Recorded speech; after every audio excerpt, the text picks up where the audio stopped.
Nyaya yaKelsi Tafirenyika, mudzimai wechipiri waCollins Mnangagwa, yakora moto musure mekuwanikwa aine ID yekunzi Gertrude Badza. Iye zita rake rinozikamwa ndiKelsi Tadiwa Tafirenyika, uye ari kuratidza kuti akatenga maproperties achishandisa mari yemukomana. Musure mekuwe mukomana adhakiswa zvakanyanya.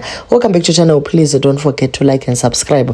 Nyaya dzavanhu dzichatityora tikati uko neuko tichidzitsvaka imikani zvakauma. So according to Zimbabwe Republic Police Criminal Investigation Department vekunarcotics drugs vari kuti ivo application of particulars in respect of Kelsi Tadiwa Tafirenyika and Gertrude Badza. So according to the records kept by the Civil Registry Department, identity number yataurwa is authentic. The bearer of the number is Kelsi Tadiwa Tafirenyika, who was born on the 16th of August in 2003. Residential address yake kuSunningdale, the village of origin Mbonje Chiwota, and the district of origin Marondera. My parents ake ndi Tafirenyika Michael, and the mother is Yesub Arab Amina Yasinta. So iyo yekunzi Gertrude Badza ID 63V00 was searched and there were no results found. So iyo yekunzi Gertrude Badza fraudulent ID inoshandiswa naKelsi kana achiita mabasa ake erima. So according to that new discovery, the state prosecutors have introduced the new allegations in the ongoing legal case against Kelsi Tafirenyika, claiming she was found in possession of a fraudulent national identity. During recent court proceedings, the state's investigating officer testified that detectives recovered two different national IDs allegedly linked to the accused. Whilst the first identity card bore a genuine name, the second one was allegedly issued under the name Gertrude Badza. According to the investigating officer's testimony, law enforcement subsequently conducted inquiries with the civil registry to verify the authenticity of this document. However, officials established that name Gertrude Badza did not exist anywhere on the National Registry database. So this further complicates nyaya ya mainini aiwa patoshata kana uchiburitsa imwe ID isimo msystem zvinoreva kuti pane zvakawanda zvauri kubika zvinoita kuti usade kutrakewa zvazvinonyadzisa tachiti zvekana munhu wapinda muvupfu nepfungwa dzacho dzinobva dzaitawo zviri nani, but zvinenge zviri kuratidza kuti musikana achingori musurvival mode. Ivo zita rekuti Yasinta iro zita iroro rinofanira kupa magoosebumps tatorment kwamane nevanhu vanoiva naYasinta ava. So mainini vati ivo pakapinda mapurisa kumba kwavo musi wavakazotorwa wacho vari kuti pakaitika police brutality uye varipota kuti vanodawo kuti nyaya iyi itariswe. So the magistrate cleared the courtroom to inspect physical injuries and ordered official medical examinations for President Mnangagwa's daughter-in-law and her co-accused. Since vanga vaipama allegations of police brutality during their arrest, the claims of excessive force emerged during a bail hearing for Kelsi and a maternal uncle Isaac Arab Jesub.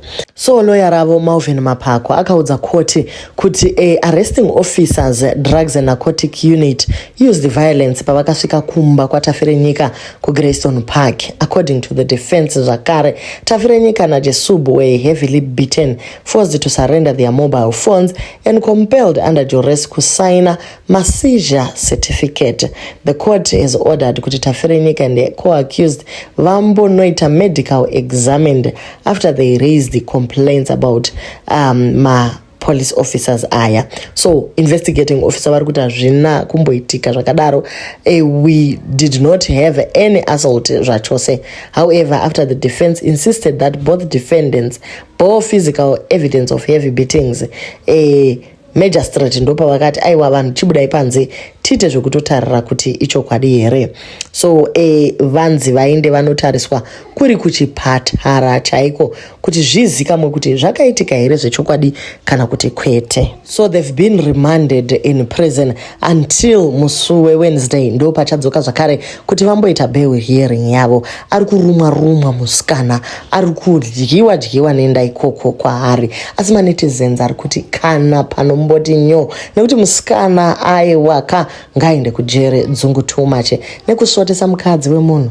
Iye naDion vanga vakuona like ndivo vega vaita mari muZimbabwe, insulting young girls kuti marombe ngadzitorwe dzimba idzodzo dzakatengwa nemari yekuba nekuiswa mumafake name.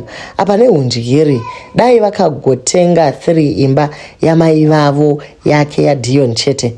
I hope Pokelo is next because I want kuti adzoke kwatiri mabhishu ararame life yake yainakidza, kwete yekuita ubalance wekuda to prove a point all the time like zvaakuita. Better Poke hatituki kuti marombe, and iye she was living this life before that man.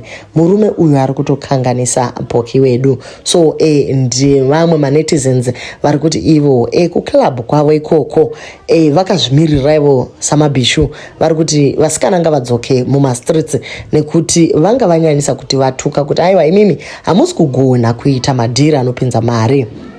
Dion Chimusha posting private jets, businesses, Dubai trips, and all the Lambos and G-Wagons, buying a child cars.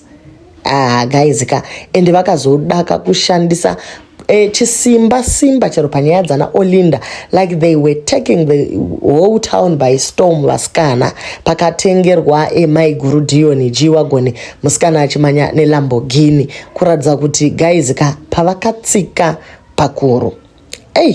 Zvakaoma.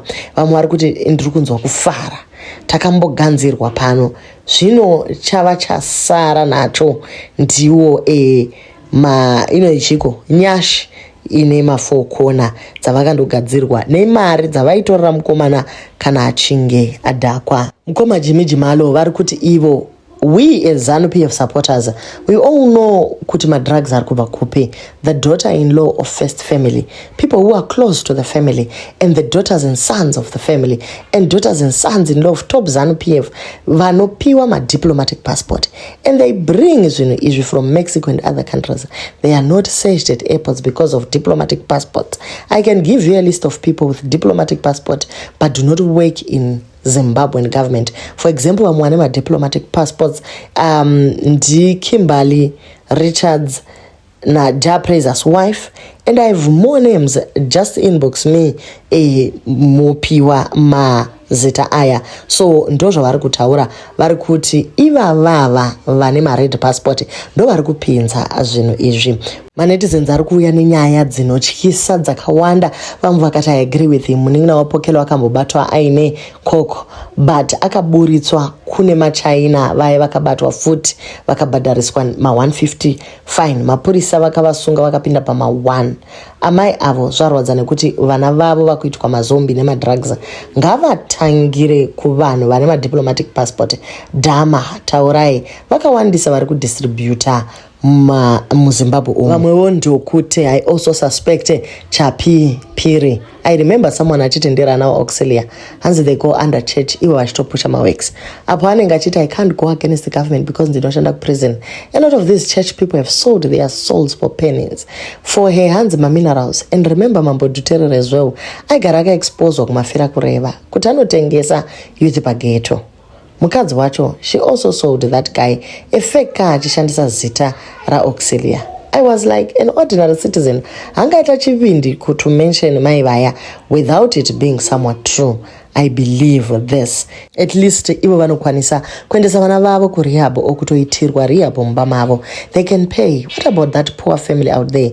And hakuna kana munhu waMwari wamuchanzwa achiti bufu vakatengwa vese kudhara. Honestly, how can people be quiet on things like this?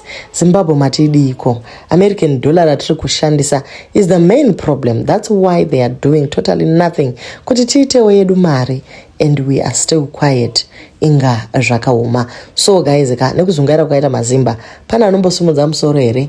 Ndosaka Holy 10 vakuda kumunyudza kuti Kimberly anyatsofamba zvakanaka.